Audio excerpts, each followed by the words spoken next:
Bonjour tout le monde, me voici aujourd'hui de nouveau avec Karine. Bonjour Julie. Tu es agente immobilière et aujourd'hui on va te poser une question très simple. Comment on sait que c'est la bonne maison ou le bon appartement, le bon achat immobilier, si je peux dire? C'est une bonne question. C'est un moment que j'adore moi dans mon métier d'agent immobilier parce que je le ressens. Ouais. Je le vois chez les gens, j'ai l'habitude maintenant, ça fait plus de 6 ans donc on va passer les critères. Forcément, tout le monde a des critères, ils sont pas toujours respectés pour autant. Bah oui. J'ai déjà vu voilà, une cliente à moi me dire qu'elle voulait absolument un bien comme ci, comme ça, comme ça. J'en avais un qui correspondait pas du tout, je ne lui ai pas présenté et en fait elle l'a acheté par le biais d'une autre agence sans savoir que je l'avais. Et je lui dis mais je comprends pas. Il y avait rien de ce que vous m'aviez dit sur le papier. Elle me dit ouais je sais pas mais je l'ai vu et j'ai craqué et du coup je l'ai acheté. C'est incroyable. Donc au-delà des critères qui souvent, oui, il va quand même falloir, si on a besoin de 3 chambres, on a besoin de 3 chambres, ça on peut pas trop le changer, mais ça va être le ressenti. Ouais. Quand les gens vont arriver, il va y avoir une atmosphère et je vais le voir tout de suite.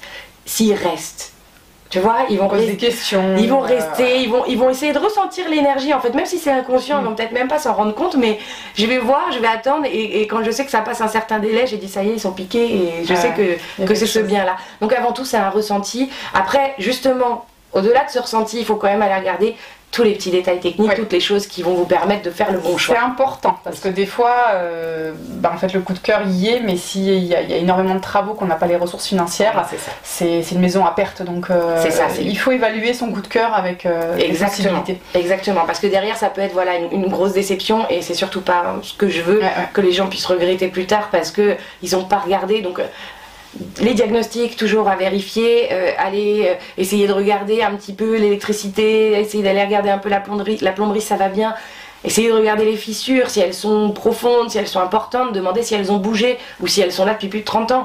Une fissure qui a plus de 30 ans, on s'en fiche, elle a fait sa fissure, elle s'est arrêtée et puis voilà. Mais voilà, aller regarder un peu les détails techniques au-delà de ce ressenti qui souvent est juste. Hein. D'accord.